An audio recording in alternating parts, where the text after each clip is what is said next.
بسم اللہ الرحمن الرحیم نحمدہ ونصلی علی رسولہ الکریم۔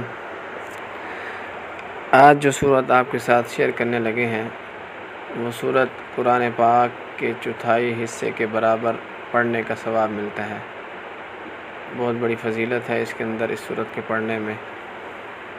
تو حدیث پاک کا مفہوم ہے، حضرت انس رضی اللہ تعالیٰ عنہ روایت کرتے ہیں، نبی اکرم صلی اللہ علیہ وسلم نے اپنے ایک صحابی سے دریافت کیا، تمہارے پاس سورۃ اذا جاء نصر اللہ والفتح نہیں، یعنی تمہیں زبانی یاد نہیں؟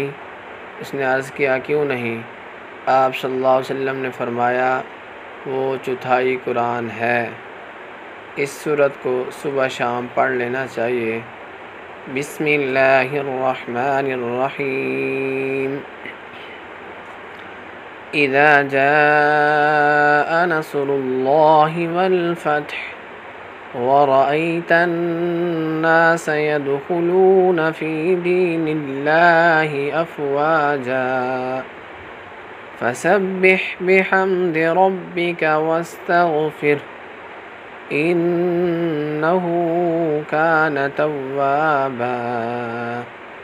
صدق اللہ العظیم۔